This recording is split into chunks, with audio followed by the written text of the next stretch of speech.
Bienvenue à notre 8e jour de prière 2023.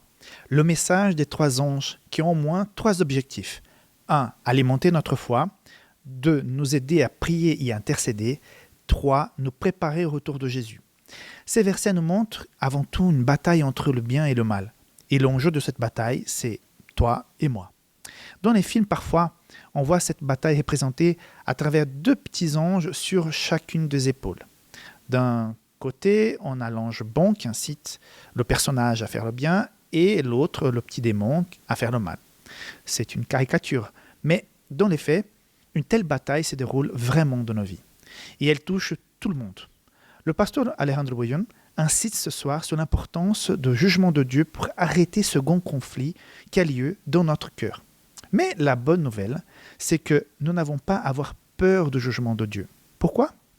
Écoute bien le message ce soir pour bien comprendre la réponse. Et pour bien comprendre le caractère de Dieu et ses actions qui peuvent parfois être mal interprétées. Bon, Félix te souhaite donc un bon visionnage, une bonne soirée. Et on se retrouve tout à l'heure pour les annonces finaux et surtout pour vous rappeler de l'importance de partager cette vidéo, de s'inscrire à cette chaîne et de prier pour les 7 personnes qui sont sur ta liste. À tout à l'heure.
Pourquoi gémir le vent en tête?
Salutations, chers amis.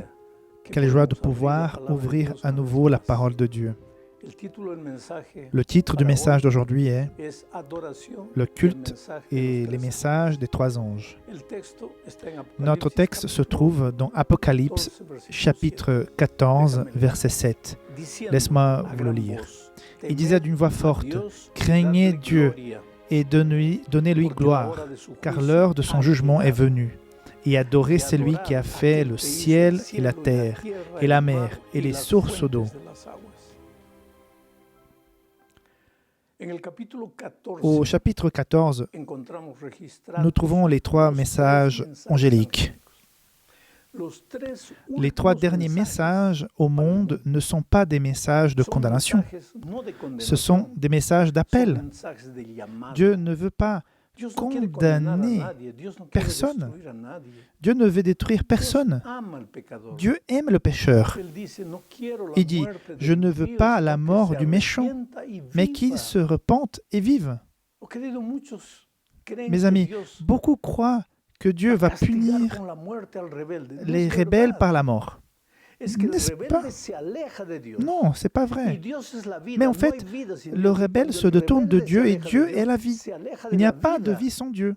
Alors, quand le rebelle se détourne de Dieu, il se détourne de la vie. Et s'il se détourne de la vie, il entre dans le territoire de la mort. Et la mort sera la conséquence. La Bible n'est pas un livre de condamnation. C'est un livre d'espoir. C'est un livre d'amour, de grâce. La Bible décrit ce que Dieu a fait par amour pour sauver l'humanité. Dieu vous aime. Peu importe qui vous êtes, Dieu vous aime. Je ne dis pas que Dieu approuve ce que vous faites. C'est pourquoi Dieu vous appelle et vous appelle encore et encore.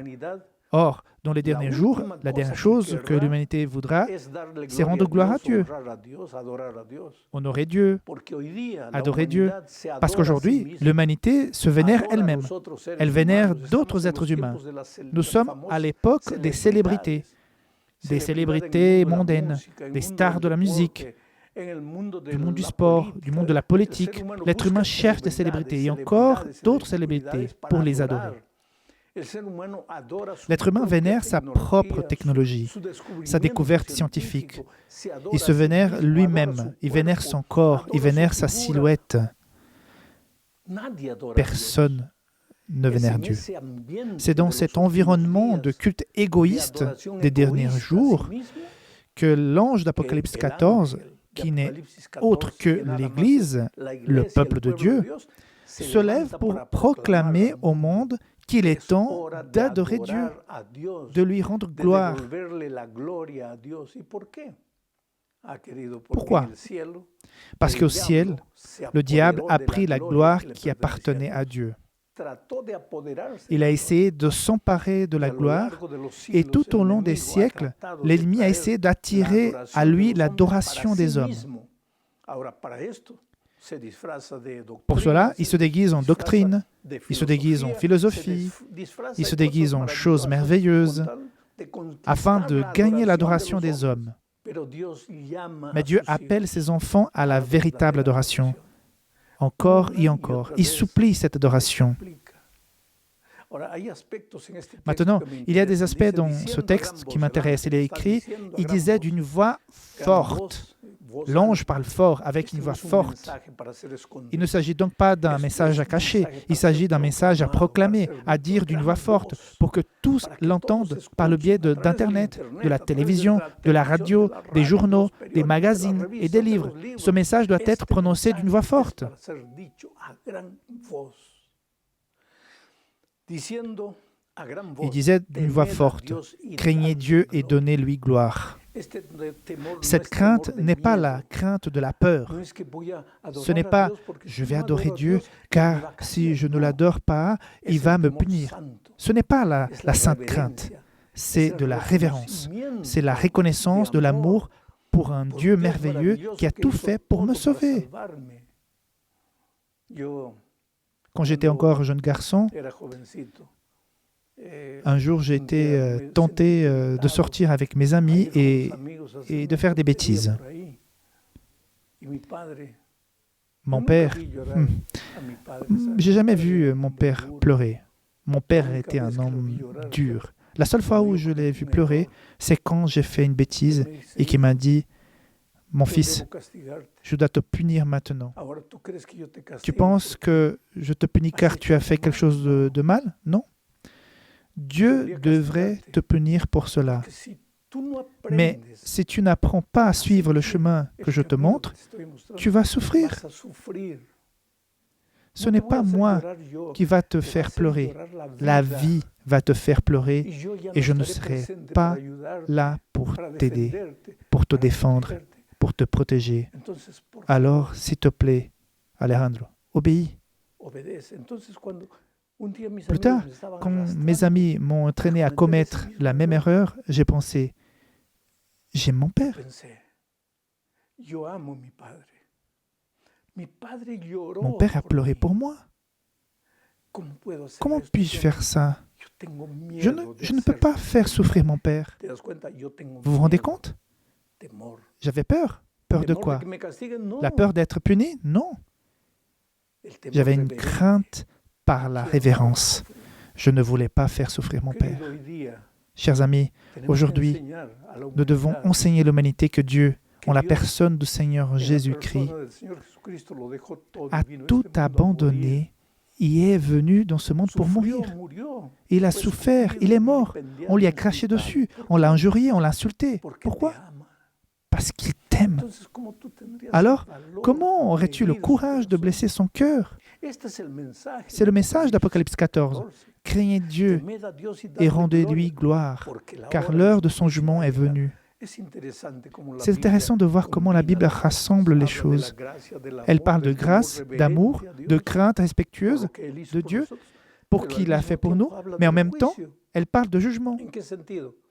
Dans le sens où, mes enfants, nous sommes libres. Vous devez adorer Dieu, rendre gloire à Dieu, vivre pour honorer Dieu. Mais vous êtes libre. Vous pouvez choisir la voie que vous voulez suivre.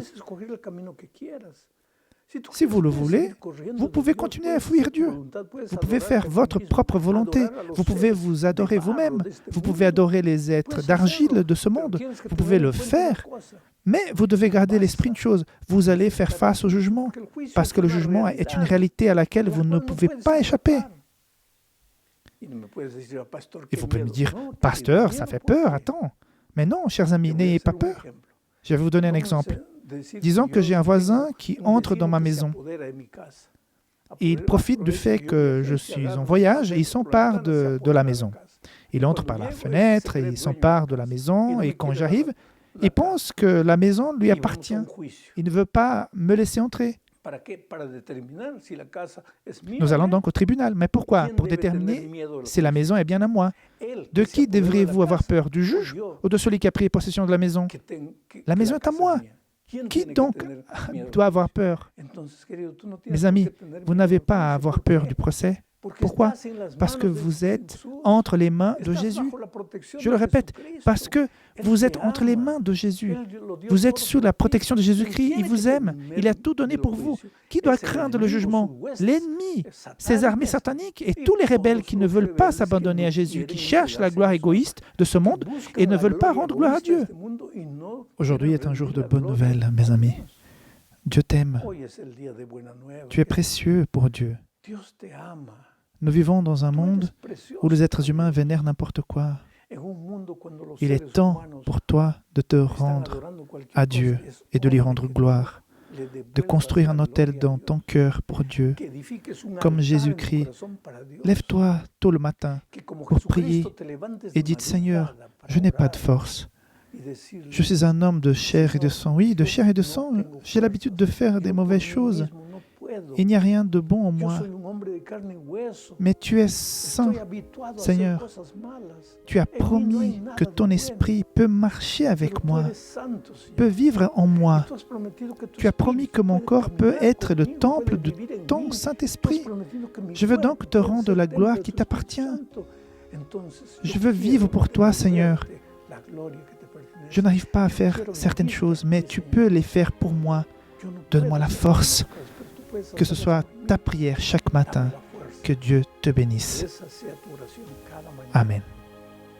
Que Dios te bendiga ricamente.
1, 2, 3, 4.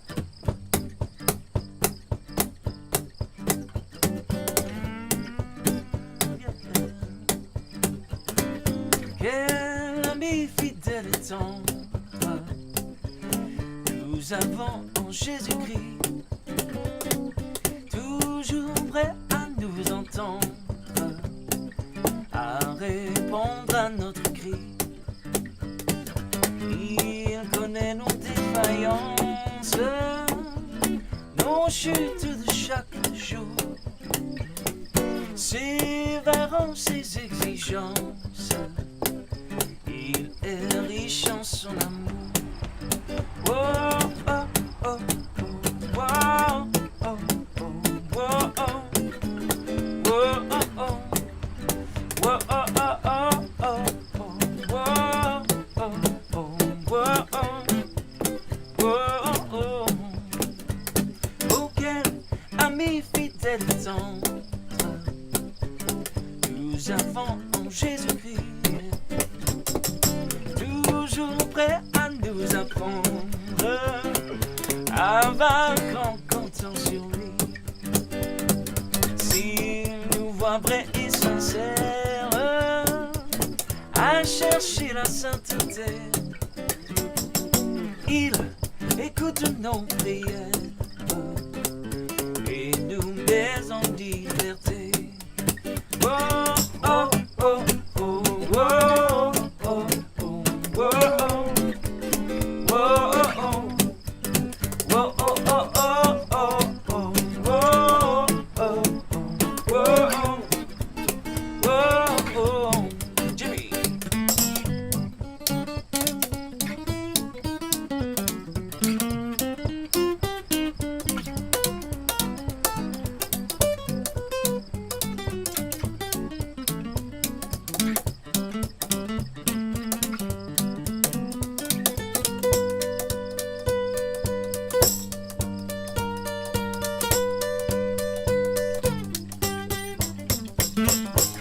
Oh, quel ami fidèle et tendre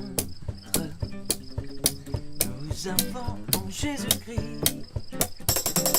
Bientôt il viendra nous prendre pour être au ciel avec lui. Oh, suivons donc l'étoile de voie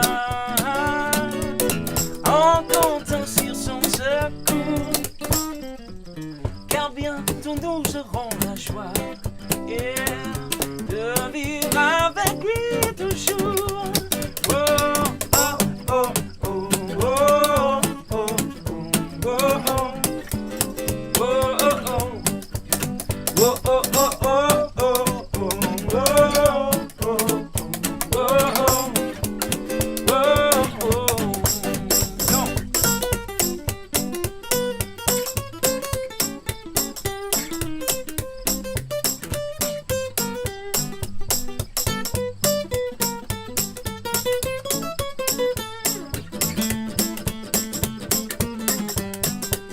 come on, yeah.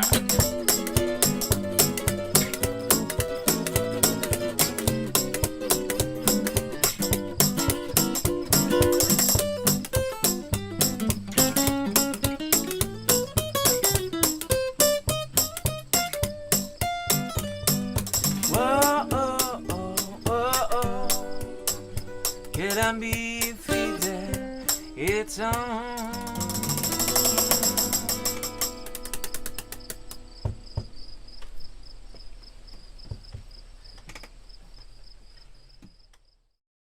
Voilà que nous arrivons au terme de notre 8e rencontre de prière. Quel Dieu d'amour nous avons, les amis, n'est-ce pas? Il nous aime tellement qu'il fera justice contre le mal. Cela doit nous rendre confiants puisque notre foi en lui est synonyme enfin de liberté du péché. Bon, nous, on va se retrouver demain sur notre chaîne Saint-Félix pour notre 9e rencontre. Mais en attendant, n'oublie pas de prier pour les 7 personnes de ta liste que tu as choisies et qui sont peut-être dans un moment de tentation et ont besoin de notre soutien spirituel. N'oublie pas de partager cette vidéo dans les groupes WhatsApp que tu as ou sur tes réseaux sociaux, de t'inscrire à cette chaîne et que tu sois béni en Jésus. À demain. Bye bye.